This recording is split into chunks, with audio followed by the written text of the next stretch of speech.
How was your day today? Wonderful. Very happy to hear that. We did a lot in one day. I think what we wanted to do was to give you an exposure in a short period of time, a number of events that we would normally do on a week-long meditation program. So just before the pandemic hit us, we used to have these programs, Samma Samadhi, and they used to run for a week.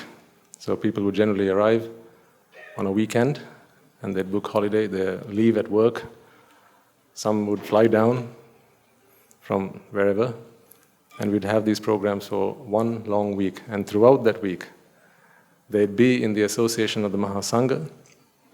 They'd have opportunities to not just listen to the Dhamma, but also preach the Dhamma. How's that for size? Today, you got to listen to the Dhamma, didn't you? You got to ask questions, you got to the opportunity to get them answered. But on another day, if we can organize another event another time, because that is one of the best ways to check how much of the Dhamma you have actually understood, is to give you a paper. We give you a test. And we do it in a very interesting way, where we try to prove to you that the Dhamma is false. And you've got to convince us, no, the Dhamma is true. So we will try to convince you that pleasure is for real. In other words, you can actually enjoy pleasure. Real pleasure exists out there. Why bother coming into monkhood? In fact, we will be sending a few of our monks to you who will come up to you, and they are so good at acting. On some occasions, our devotees have got really worried, and they'd actually come up to us and say later on, Swaminatha, does that Swaminatha really want to leave? So they'll come up to you and say, Nona, I'm fed up. I don't want this monkhood anymore. I want to watch TV and play games, and I would like to have a girlfriend. I'm really missing the good life. Please, can you speak to Guru Hamdro and convince him to let me go? That is the challenge we present to you. Now it's your turn to speak to the Swaminatha, who knows the Dhamma inside out, who will try his level best to convince you that the Dhamma is false, that whatever the Buddha uttered had no essence in it, and it's your turn to convince the Swaminatha, no, he is wrong and you're right. That is one of the best ways to convince yourself that the Dhamma is true. So we are prepared to go that far, but of course we need to have the luxury of time to do all that. So today was a compact program. So you got to do a little bit of the Valley Malua, you got that experience. At our monastery, it is mandatory for our monks to spend 40 hours at minimum every week in the Valley Malua, where we do our personal reflections, we contemplate on the Dhamma, undisturbed, unbothered by whatever else is going on. So it's our time to reflect on what we've learned, what our teachers have taught us. And we use that time to apply the Dhamma into life's problems, the challenges that surface. Raga, Dvesha and Moha, these are the roots of all challenges that we have. And so that's what we do.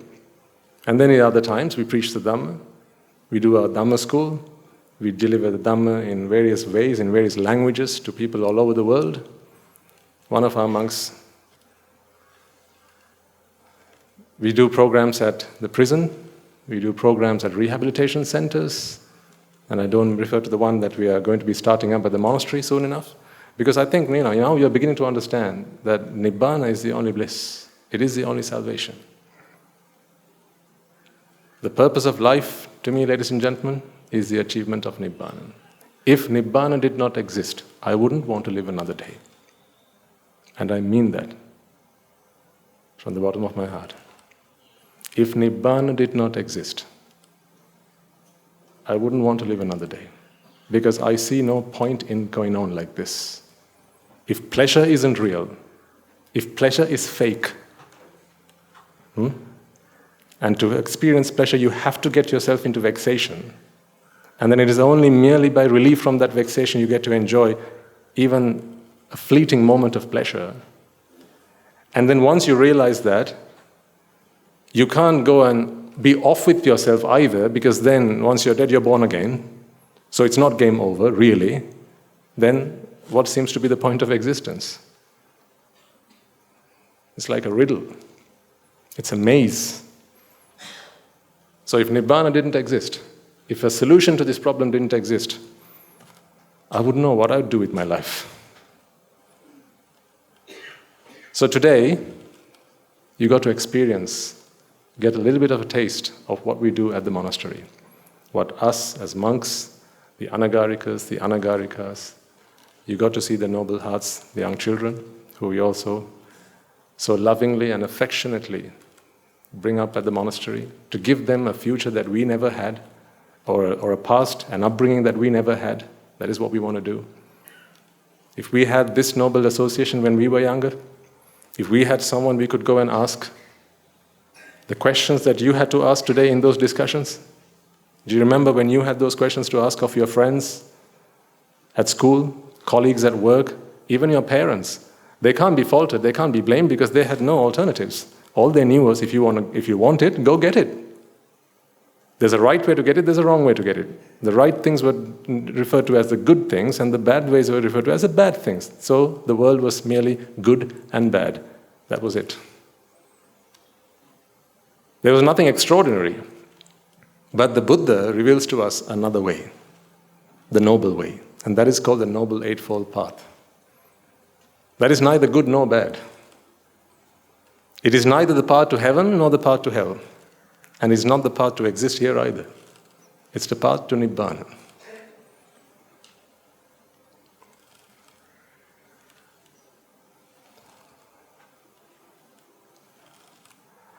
So I'm really thrilled, on behalf of all of us at the monastery, that you took your time. You must have made arrangements at home, maybe your family.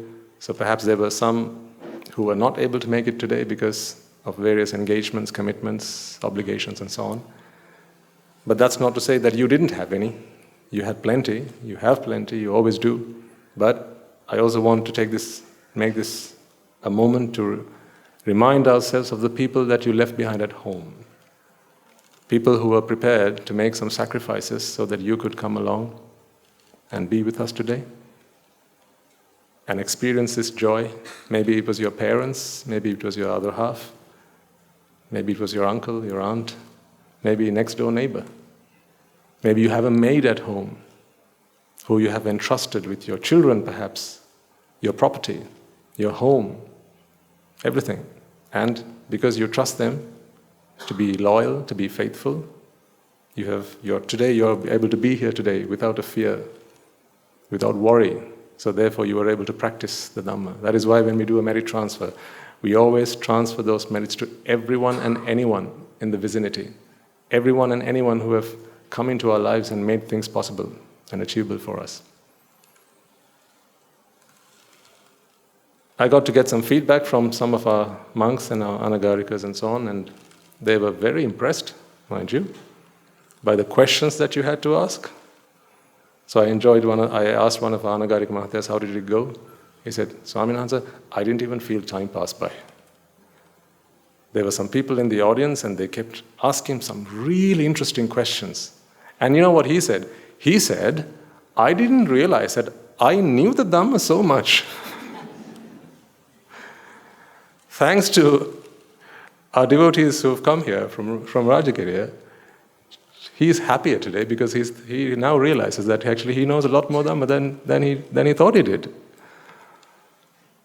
So you have all got together as a community and managed to organize all this and bring yourselves here. So it's wonderful. Finally, as we move towards bringing the day to an end, I also want to invite you to, if you wish to keep and remain connected with the monastery and be informed of the various programs such as this, which we will plan on doing in the future, as well as various other events which may be of interest to you. For instance, every quarter we do a blood donation campaign, and The blood bank is ever so grateful because we have a lot of people who are able to do that. And we are all healthy. So every time they come, we give them a run for their money. Every penny's worth of whatever they have to spend to get here. We have similar programs such as the one that you took part in today. We have our Dhamma school for young children. Some of these things I've already mentioned to you in previous talks. But the best way to be informed and to kept abreast of what's going on is to sign up. If you go on our website, which is just jethavanarama.org, there's a thing called the Kalanavata. Kalanavata is the noble lineage. That is what it means. It is who we are. The reason that today I have noble association, I have the Dhamma, is because of the Kalanavata. You may have heard this term referred to in the Tripitaka as well. The Buddha discovered the Dhamma. He didn't invent it, but he discovered it. And then from there on, the great elders, Assajitero, Kasapatero, Mahamoggallana-tero, Sariputta-tero, and so on, Ananda-tero, Rahula-tero, they passed on the Dhamma hand to hand, by word of mouth. Because you have to be at least a Sotapanna to help another person become a Sotapanna. So that lineage, if today we have amongst us a Sotapanna, you can be well assured that that Sotapanna individual is in some way connected to whom? Connected to whom? To the Supremely Enlightened One. Because there is no other way there can be a Sotapanna today. It has to transfer by word of mouth. You only understand the Dhamma when you're listening to it. That is why I always urge you, while you have your faculties functioning as well as they are today, please invest a portion of your life, a portion of your time in understanding the truth and freeing yourselves. So that Kalanavata is what we have to be grateful for, and the Kalanavata continues. So we want to extend that to everyone, all devotees of our monastery. And I don't really like to use the word devotees because it has a connotation which means that they are the people who give. Because in the Buddha Sasana, ladies and gentlemen, you always get more than you give. This is one of the best banks you can invest in. So people who are connected with us and who wish to walk with us on this path to Nibbana, we invite them to join the Kalanavata. And in case you're in any doubt, no, there is no fee for that. Nothing we do has a price tag because it's all priceless. Nothing we do has a price tag. Everything is free. It's not really free. You're paying for it with your merits, but there are others, such as you, who have understood the bliss that the Dhamma brings them, and so therefore what they enjoy, they wish for others to have an opportunity to. Therefore, it is the people who come and go, it is the people who come and listen to the Dhamma, who offered the alms to you today. It is they who built this Dhamma hall. It is they who have made it comfortable so that you and I can come and listen to the Dhamma. It is they who put this microphone here so that I don't have to scream at the top of my voice so that the gentleman at the back can hear what I have to say. This place was built up from the first grain of sand. This place was built up by individuals such as yourselves who first came here, listened to the Dhamma, or listened to the Dhamma online, and they were convinced that in these words lie the path to liberation. And until and unless you are convinced of that, we always remind people, no, come, take, go. Don't spend a penny, because we don't want anyone to regret. When it leaves a foul taste in the mouth, we've all been there and done that, haven't we? Sometimes we give our hard-earned pennies to someone and then we later realize that it's not what they made it up to be. Then that really leaves a bad taste in the mouth, and it also it's not good for the Buddha Sasana, for things to be that way. So all of this was made possible by people just like yourselves.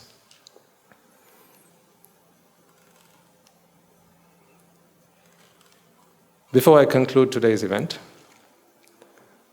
I will now give you the opportunity to observe the 5 precepts so that you can return home the way you got in. So you can go back and do what you have to do. and you are under no restriction to refrain from things that in a lay life you would not be able to do. Actually, I have a better idea. Have you all been good today? Do you deserve a gift? Yes?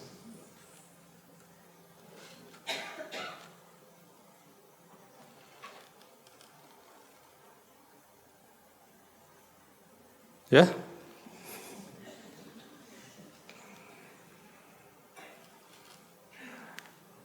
When I say Mona Lisa, what name comes to mind? The work of art, I mean. When I say Mona Lisa, what name comes to mind? Da Vinci. Yes, he was the artist behind that masterpiece.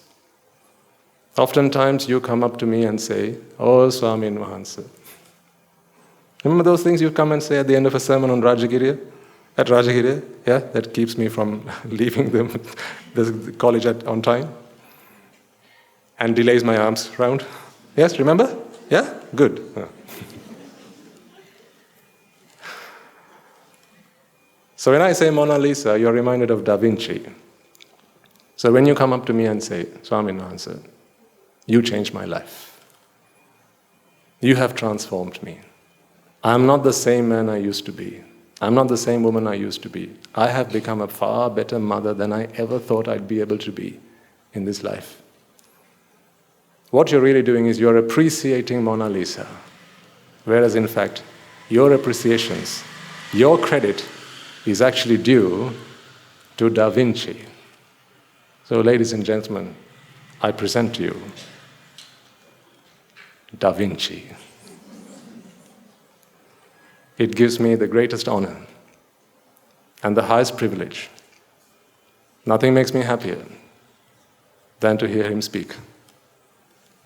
Nothing gives me greater delight than to be in his shadows and walk in his footsteps. If there's one thing I always wish with every merit I do, it is that until my last breath, may I always have him as my teacher in front of me and guide me and correct me when I'm wrong and tell me when I'm right. And he has been doing that without fail. For the last however many years I've known him, both as a lay person and then as my teacher, my Guru Swami Nuhanse. He's been the strength, he's been our pillar. From the very first grain of sand that belonged to the Buddha Sasana on the grounds that you are in today, to everything you see around you, and especially the people whose lives have been transformed, whose lives have been blessed, whose lives today mean a lot more than they used to. There's one man behind all that, and that one man is my teacher. So, without any further ado, I wish to gift you his presence. I wish to offer to you for being so kind, for being so generous, for being the people that you have been, for being a bunch of people who've committed themselves to the cause of Nibbana.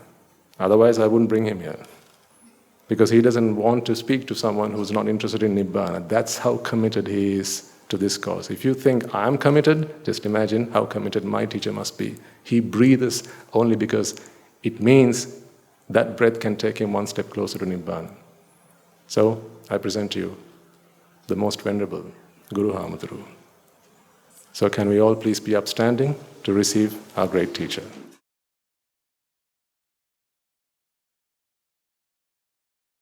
It's a pleasure to see you all here.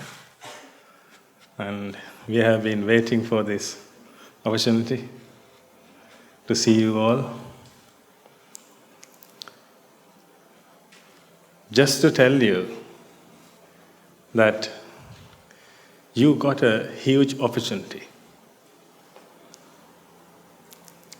to achieve your salvation. I think you have experienced today how the Mahasangha care about you and care for you. How many things they have arranged for you. This is how the Mahasangha. This is how the noble companionship. You should be very fortunate to have the noble companionship. Whether you believe it or not, you should achieve your salvation. I can tell 1,000 things. What will happen to you if you don't? Sometimes you don't believe what I know, what I have studied. Therefore, we really, really want other people to achieve their salvation. That's why we help. That's why we do these things. We ordain, or we have ordained, to achieve our salvation. Our salvation. That's what we believe first. But when we listen to the Dhamma, when we realize the world gradually with the Dhamma, we saw that this is the only salvation you can achieve. This is the only path you can use to achieve your salvation. But before, we had other paths also. When we wanted something, we also did what all of you were doing, maybe are doing, maybe do. But now we have only one path.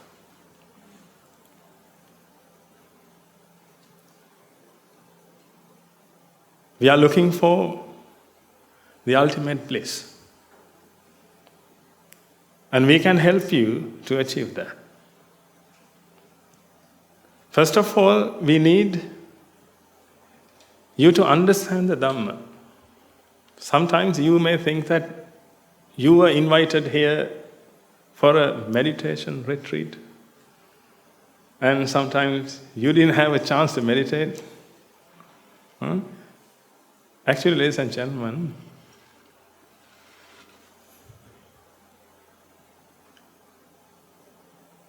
if I say this like this, don't be offended. Actually, you don't know what is meditation.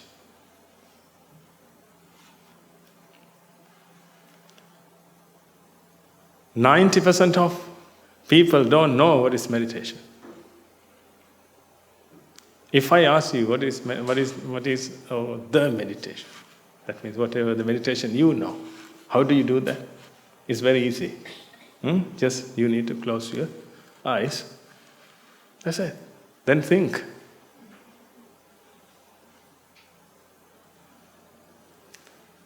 Meditation, or Buddhist meditation, is completely different than other meditations. Buddhism is completely different. That's why we always tell you, first of all, you need to understand the Dhamma. Without understanding the Dhamma, you can't meditate. Meditation needs improving your understanding. Then if you don't understand anything, how do you improve your understanding?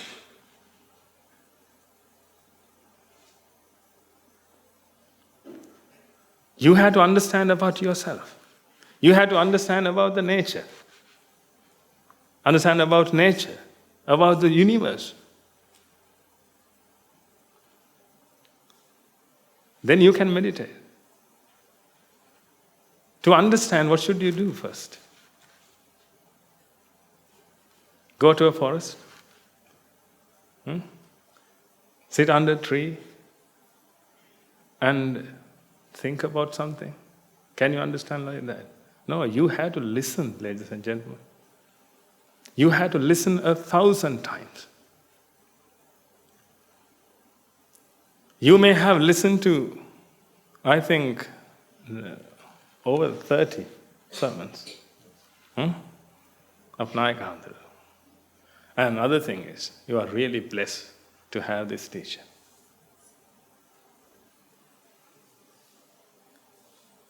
He is one of the best teachers I ever have seen. And most of the time I tell him that you are the best lawyer I ever met. He can argue. He never takes anything lightly. Anything. When he comes to me, he asks 1,000 questions. Until he understands. He never stops. If you all are his student, that's what you need to do also. Don't stop until you understand this. This is what we do. We never stop, never ever stop until we understand that. Because Buddhism, or the Lord Buddha's doctrine, needs to be understood. After that, you can contemplate about that. I think you know what I mean. Because if you don't understand, then you can't contemplate about that. You can't reflect about it. You can't understand this alone, because you are not the Buddha. You need the Buddha or his disciples who really understood this one. Because this is a doctrine, special kind of doctrine we haven't heard in our entire samsaric journey. Sometimes we have heard this. We had a chance to listen to this one, but we couldn't understand it. Therefore, we didn't want to practice. We may have seen Buddha, but we couldn't understand him. We couldn't understand his doctrine. Therefore, we are still here. In this life, also, if you don't understand the Dhamma, what will happen to you? Then you will be still there. You will see another Buddha. However, you will end this suffering, end this samsaric journey, when you see the Buddha, and when you identify him, and when you learn his doctrine, when you practice it, reflect it, and fully understand it. Until that, you have to move. That's why we always want you to understand the Dhamma. That's why we always preach. We ask people to come here for a retreat, and we preach to them. But some people think that we came here to meditate, but we didn't have a chance to meditate. Tell me, what should we do? Are you okay us to deceive you? You spend your whole day here, and can we deceive you? You come here, then you say, okay, sit down there. Straight to your back. Okay, good. Now breathe. Why did you come here to breathe? Don't you have oxygen there? You came here to understand the Dhamma. This is a big philosophy, the greatest philosophy. We have studied maths. We have studied science. That was also a great philosophy. We really liked it. But Lord Buddha's Dhamma is the greatest one. We are still studying it.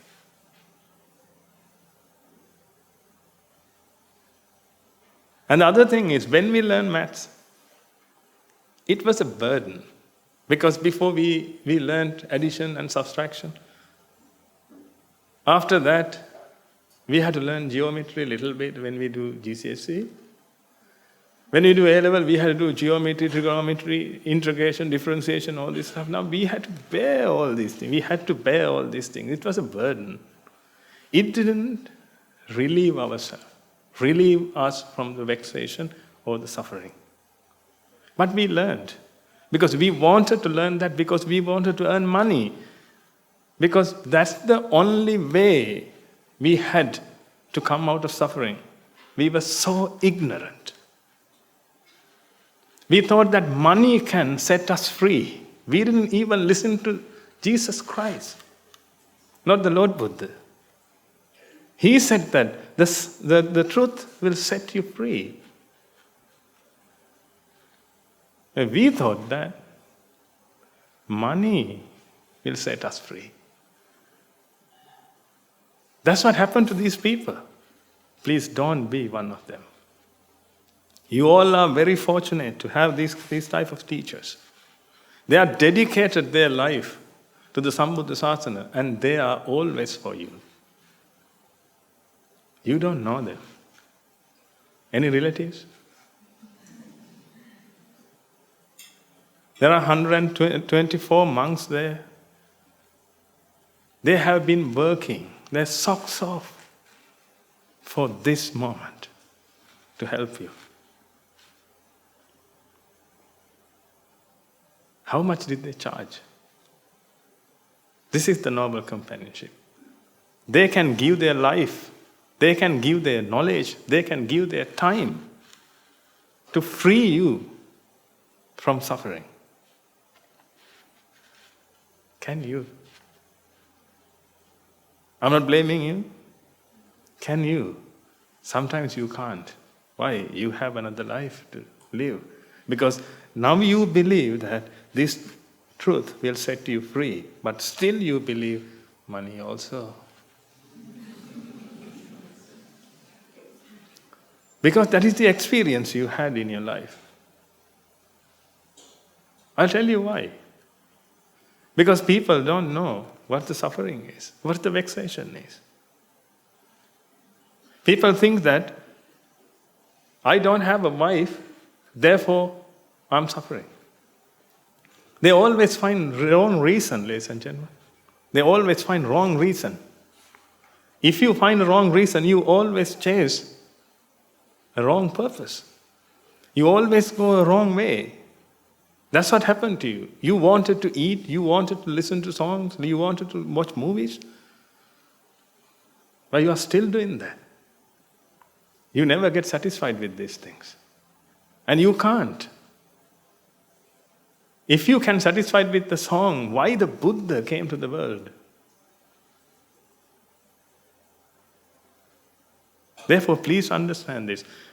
We are here for you. We really want to help you. But this is how I talk. Don't get offended. Most of you know that.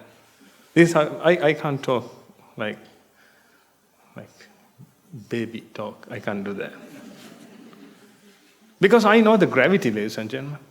I know that you are suffering. You are scared.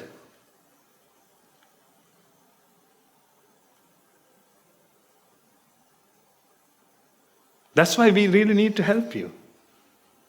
If I have a power, I ordain you, everyone here. Not only you, even the Sakkadeva. If he comes to meet me, then I ask, what are you doing?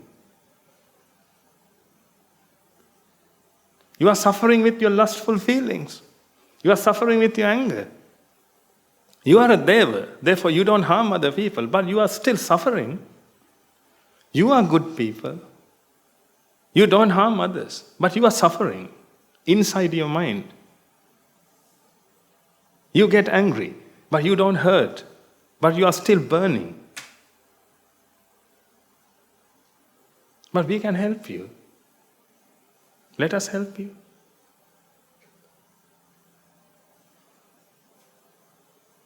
We have gone through all the things what you have been going through now. Therefore, we can understand. Let us help you. To do so, we are ready to preach to you until you understand this.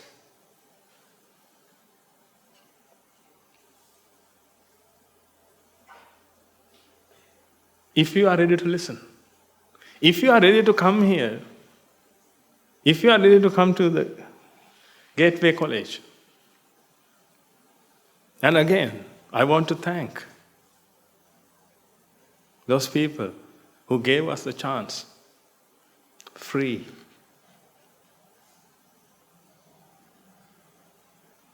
We always remind them.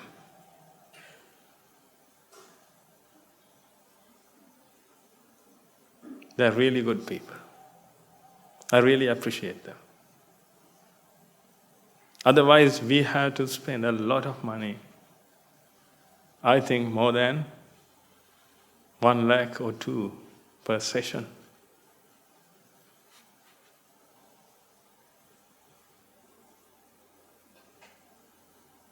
And you got that chance. That's why you are very fortunate. You got the best teacher. You got a best place, free place. You don't have any burden now. Otherwise, you have to do at least a collection, right? Okay, I'll give 5,000, I'll give 5,000. Then sometimes you don't have money, then you don't go there. Why? You don't have anything to offer. But now you don't have that problem. I really appreciate the offer. And now you all have everything. Now you need to step forward. We are here to help you. Not only one person. You have a huge army here. We all practice this path. This is our life. We really want to give you what we have understood and what we have experienced. We want you to experience that. I ordained because of the Dhamma. I understood the Dhamma. Therefore I ordained.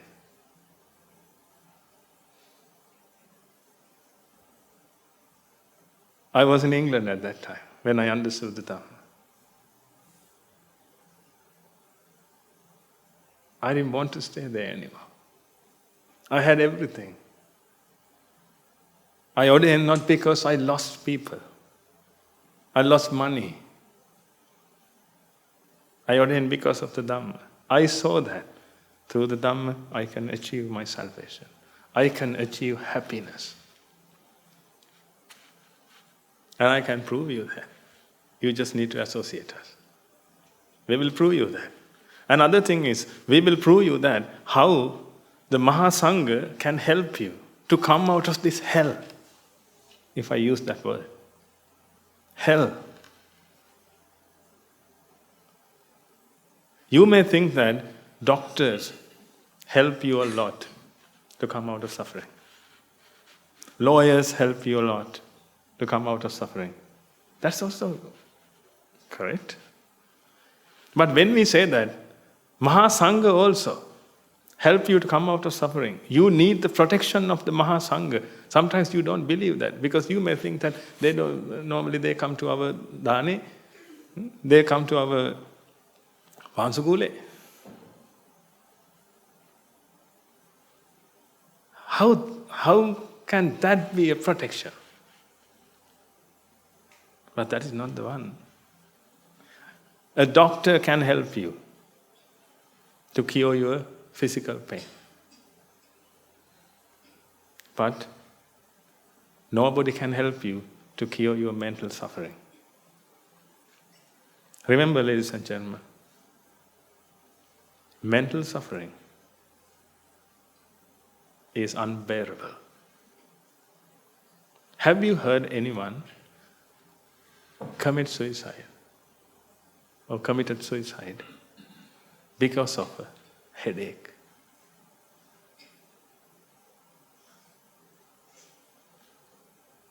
Shoot themselves, eat a gun,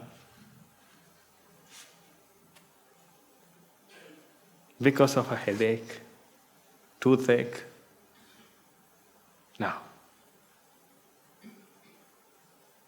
Because of mental suffering. It's unbearable.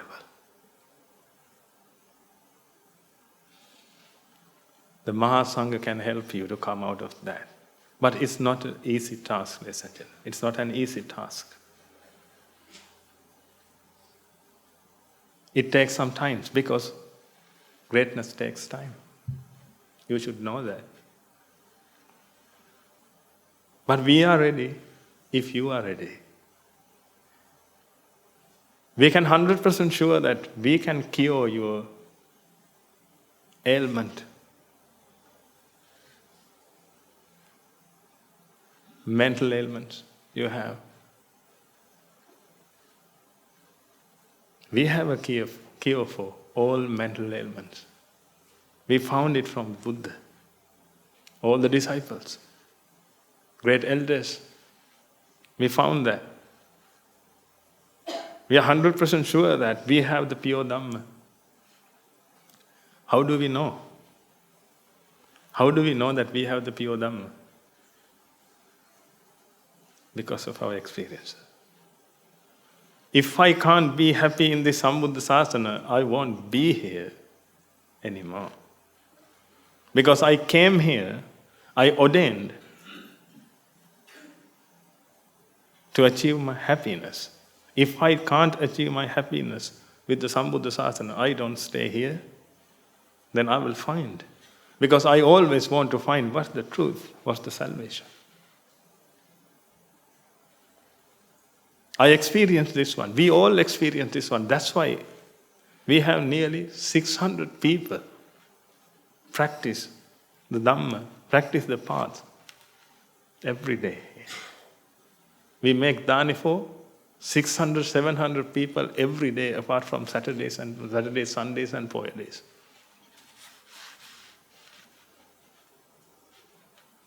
Most of people are well-educated people like you.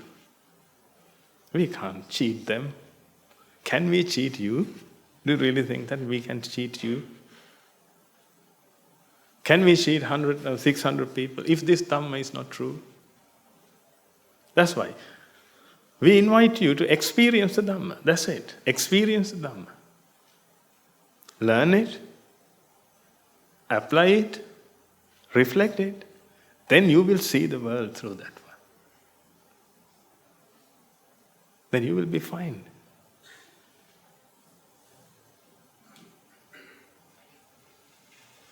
I can guarantee you will be fine. You may have a lot of problems in your mind. There is a cure for that. There is a cure for your wantings, all of your wantings. I'm not talking about needs. All the wantings you have. In yesterday's sermon also we were talking about that. When you want something, you always deal with materialistic things, physical things. What your problem was? In your mind. Then if you have a problem in your mind and if you start to deal with physical things, what will happen? Then you will create another physical thing in this world and you have to look after that. Look. Look at your better half. One day, you had a mental vexation. And you thought that you can cure it by bringing her at home. Then you did it. Can you come and ordain? No? No, she will shoot you.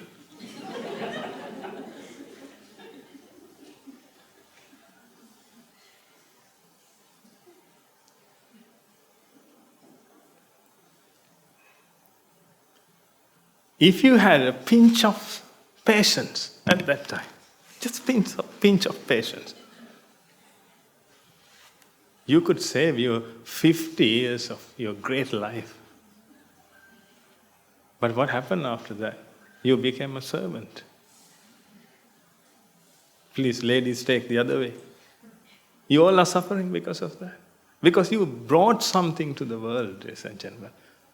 A physical thing. You brought a house to your world, this world. Now you have to look after that. Now you became a servant. You became a security guard. But everything happened in your mind before. You wanted something. Your mind wanted that. You saw something and your mind wanted that. Then you could associate the Dhamma, or you could associate the great disciple of the Lord Buddha. Then you could cure your mind at that time. If you could cure your mind at that time, now you don't have to protect these things you brought to this world. Now you have half of the world I think you all are very rich. Can I say that? You all are very rich. That means I'm not insulting you. Another thing is, English is not my mother tongue. Therefore, I don't know whether I use correct words. Right? Sometimes it may insult you, but I don't mean.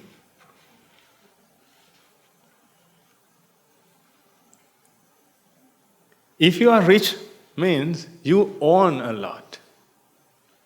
That means you are the poorest person in the world.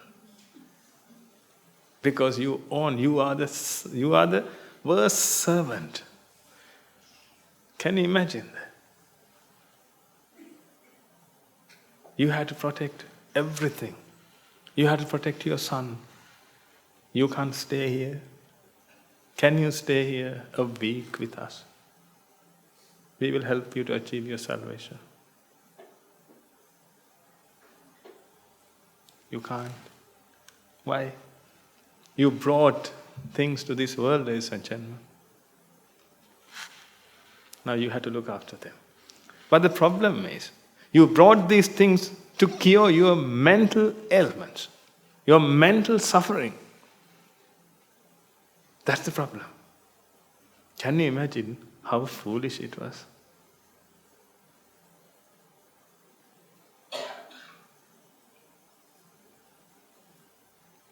You wanted to eat some sweet. Either you could be patient, or you could treat your mind at that time, because your mind wanted that. You didn't hungry at that time. Or you wasn't hungry, you wanted what? You wanted to eat. You wanted it, you didn't need it. If you were hungry at that time, that's okay. But you wanted it. But you could be patient at that time. But you didn't do that. You ate. Because of that, you got diabetes. Because of that, now you have only one leg.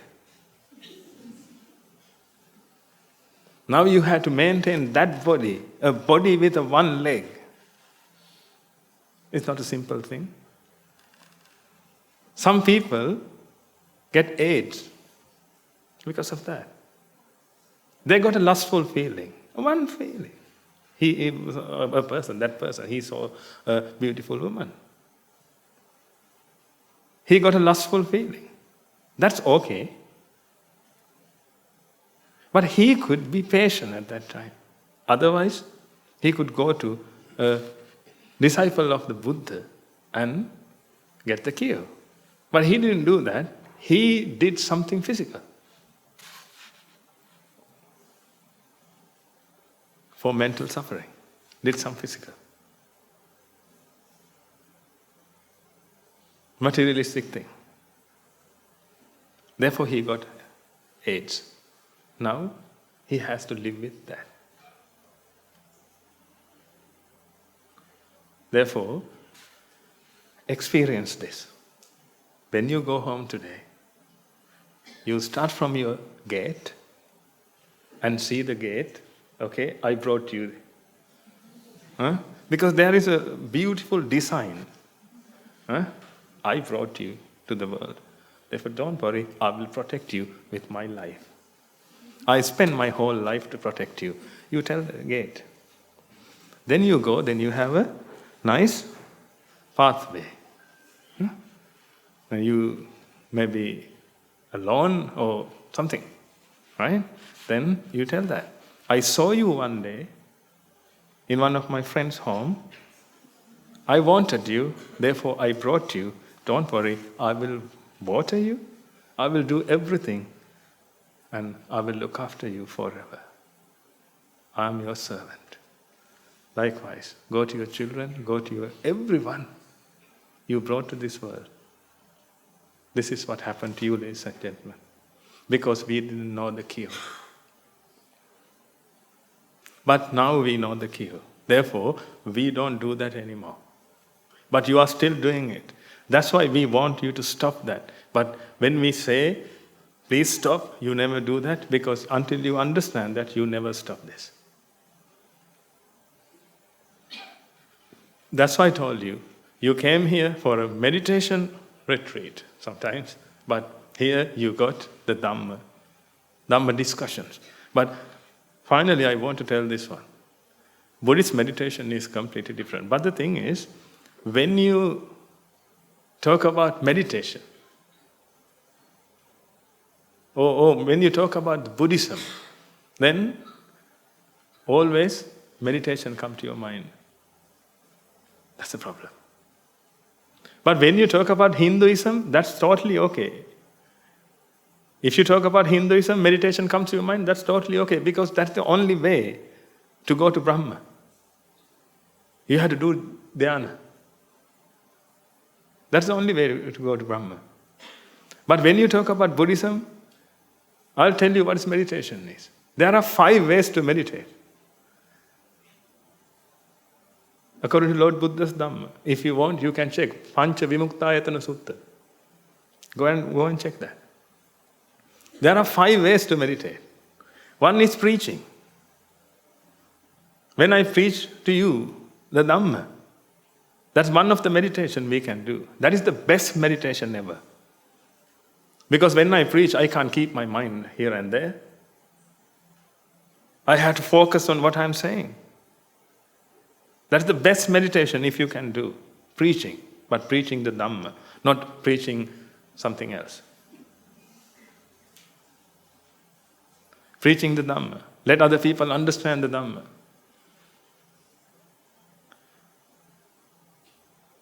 And second one is listening. Now I'm preaching and you are listening. We all are meditating. But you don't believe that? Because what you heard is not Buddhism, ladies and gentlemen. I'm sorry to say, what you heard is Hinduism. In Sri Lanka, we mostly have the Hinduism as Buddhism.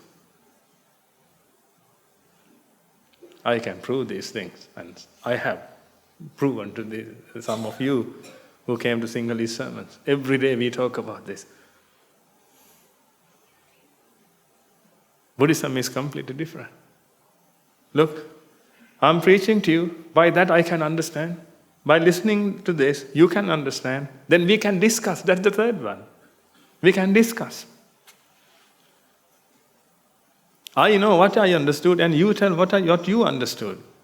Then when I tell what I understood and we discuss about that, then we all get the knowledge. And the fourth one is chanting. You may have done it today. Chanting. Lord Buddha's Dhamma. We can chant a song also. A group song. We can chant that, but that's not what I meant. We can chant the Dhamma. When we chant the Dhamma, then we will realize. We will understand it. And the other thing is contemplation. You can contemplate either walking, either sleeping, either jumping, either working. Contemplate. While you are driving, but be careful.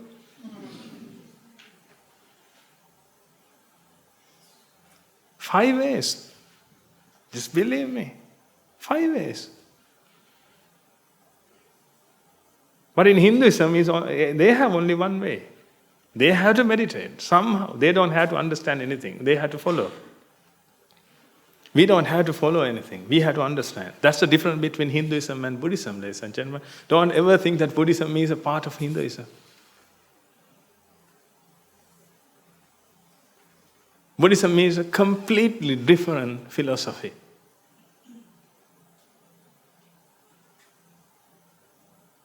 If I have time, I can tell you all these things. But don't worry. You have the best teacher. He will teach you all these things. He really likes you.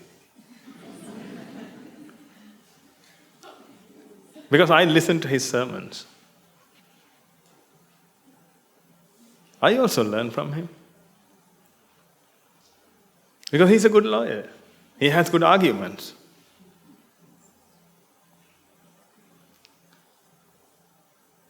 And I learn English from him.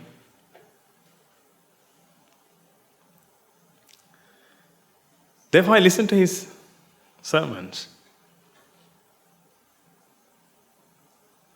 Then sometimes I ask, because I listen to Rajagiriya sermon, Gateway sermon, as well as our sermon in our monastery. Then I ask, why do you do this to our people here?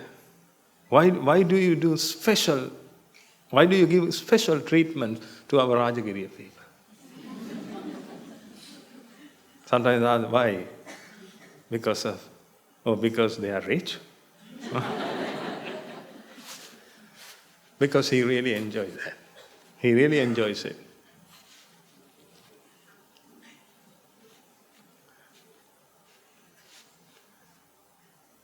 I think mainly, there he has devotees. But here, he has monks, anagarikas, Sila-Sravakas. Therefore. But somehow, you are so fortunate to have him, because he really wants to help you. Because not only him, but also us. We all want to help you. You are our people. Look, some foreigners are here. They are our people. We don't feel that they are different to us. We have Tamil people. We have various types of people. But we never distinguish them. We can't feel. Honestly, if you can touch my mind and check it, we don't feel that they are foreigners. And we have an Indian madam here. Right? We never ever feel that.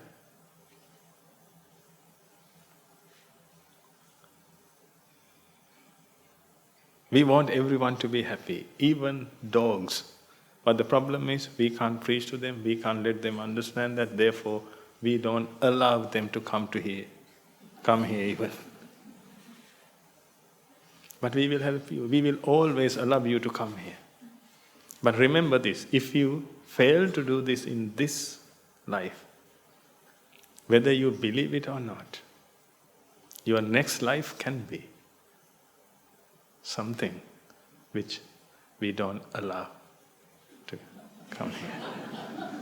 I didn't tell anything.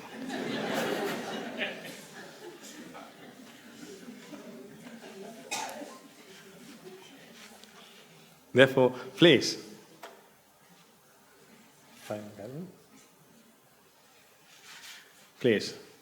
I have a million things to say. And I will tell you, if you come here, I will discuss with you these things. We need to share the Dhamma. All around the world, not in only Sri Lanka. All around the world. That's why we learn languages. That's why we do all the programs. Just before I came to this, I had a class there. I did an English class because I want to improve my language. And there I did 2 hours of sermon to them to improve it. Still we do mistakes. But we can pass the message. Why? We can be the message. We always want to be the message. Therefore, we can pass the message. When you listen to us, you may feel a slight difference. Why? Because we practice the path. We preach to you what we practice. We normally don't use the Tripitaka here. But we use the Dhamma, but we don't take a sutra and explain to you. We never have done that. But we always use Dhamma with our life experiences. That's why people come here to attain. We have more than 120 anagarikas.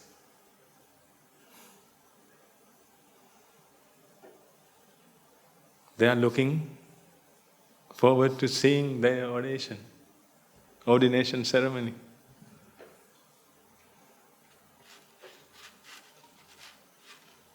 We do these things, all the programs. And I learned Hindi also. I learned Telugu also, because I really want to help other people. We learn more than 13 or 14 languages here. We all together. Why? And we don't charge even a penny to give a sermon. I used to charge 60 pounds per 1.5 hours to teach A-level, physics, maths, chemistry. But now, we don't charge even a penny, and we practice day in and day out, not only the path, the languages also, to spread the Dhamma, to help people, to help you. Therefore, let us help you. Let us cure your problems, your ailments. We can really do it. And you will be very happy one day. Therefore, finally, I can tell you again, the Mahasangha is always be with you. I can't say that for you, because we are not for you. We are with you. We can't run for you. We will run with you to your salvation. Therefore, you yourself must strive. The Buddhas only point the way. Tumme kichang atappang akkataru tathagata. The Buddhas only point the way, and they will point the way. You yourself must strive.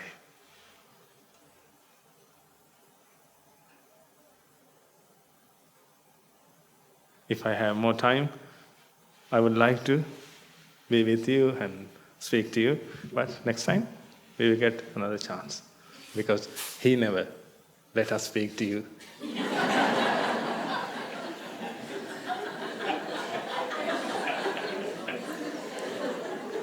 Otherwise, he could ask me, Guru Hamduro, today could you please go to do the Rajagiriya sermon? No?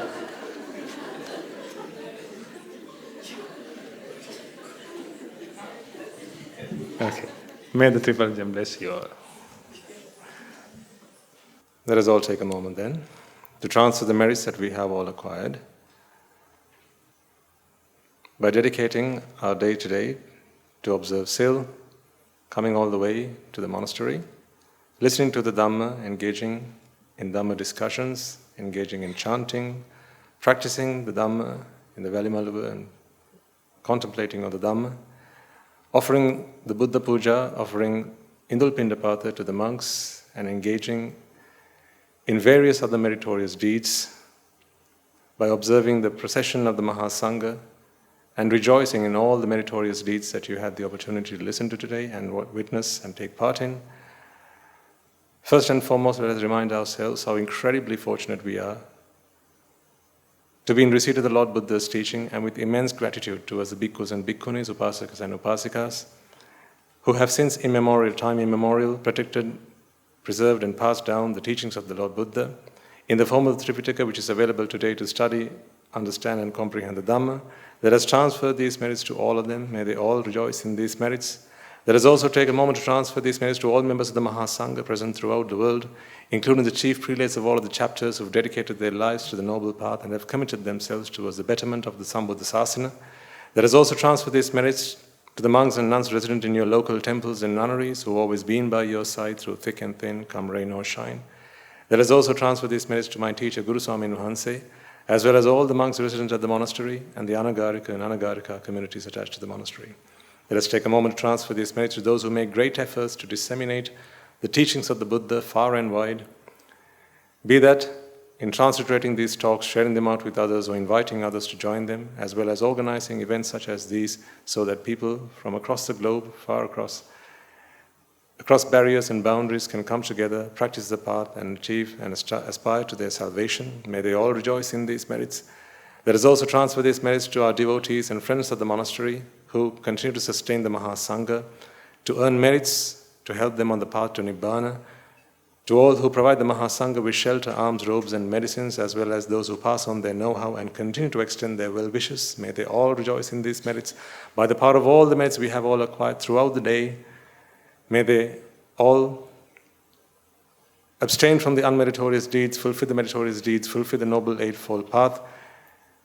May they be freed from many physical and mental ailments and work towards their salvation. May they all attain the supreme bliss of Nibbana. Sadhu, sadhu, sadhu.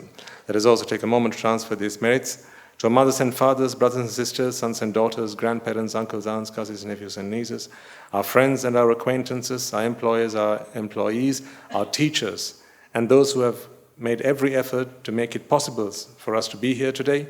Let us transfer these merits to all of them. Those who have helped us, supported us, and assisted us in any way, shape, or form, may they all rejoice in these merits, and by the power of these merits, may they all be freed from any mental and physical ailments that are obstacles on their path to their salvation. May by the power of these merits, they abstain from the unmeritorious deeds, fulfill the meritorious deeds, fulfill the Noble Eightfold Path, and may they all attain the supreme bliss of Nibbana. Sadhu, sadhu, sadhu. Let us also take a moment to transfer these merits to the Devas and Brahmas, spirits and demons, as well as the Sakadeva, as well as all numerous other gods and deities. Let us also transfer these merits to our guardian deities who keep a watchful eye over us and keep us out of harm's way. May they prosper in divine power and wisdom. May they abstain from the unmeritorious deeds, fulfill the meritorious deeds, fulfill the Noble Eightfold Path, and may they all attain the supreme bliss of Nibbana. Sadhu, sadhu, sadhu. Let us also take a moment to transfer these merits to those who have passed away in our name, our loved ones, our ancestors, our forefathers, reminding ourselves that it is in their blood, sweat, and tears today we are able to enjoy the comforts of life as well as to practice the path in peace and harmony. Let us transfer these merits to all of them. Let us also transfer these merits, today being the Independence Day, those who have fought for our independence and those who have made it possible for us to be here today in peace and harmony. This includes members of the armed forces as well as the police force who sacrificed their lives to protect the peace and harmony of our nation. Let us also transfer these merits to those who have lost their lives in the wars, be they friend or foe. Let us also transfer these merits to those who lost their lives in natural disasters and calamities such as the tsunamis and earthquakes, landslides, fires, floods, and various other disasters, including the pandemics, reminding ourselves that in this infinitely long journey of samsara, they will all have been mothers and fathers to us, brothers and sisters to us, friends and acquaintances to us. They will have gone the extra mile whenever it was possible for them to make our lives easier and more comfortable. Therefore, with infinite compassion towards all of them, let us transfer an abundance of all the merits we have acquired throughout the day to all of them. May by the power of these merits, if any of them have been born in the woeful plains, they redeem themselves and be born in the blissful plane. May by the power of these merits, they abstain from the unmeritorious deeds, fulfill the meritorious deeds, fulfill the Noble Eightfold Path, and may they all attain the supreme bliss of Nibbana. Sadhu, sadhu, sadhu. And finally, may by the power and blessings of all the merits we have acquired throughout the day, we be able to witness the advent of many hundreds of thousands of arahants on this blessed land. And finally, may you and I, and everyone who's helped make this program a success, become a Rahatan Vahanse or an Arahat Theranin Vahanse in this very life itself and in the era of the Gautama Supreme Buddha itself. Sadhu, sadhu, sadhu. May the blessings of the Noble Triple Gem be with you all. The members of the Mahasangha will transfer their blessings to you. Rajagiriya midetva dveshagiriya midetva mohagiriya midetva Nibbana parama sukhayan Sukhita taravetva Nibbana parama sukhayan Sukhita taravetva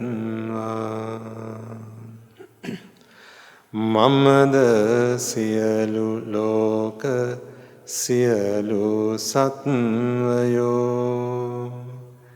Nibbana parama sukhayan Sukhita taravetva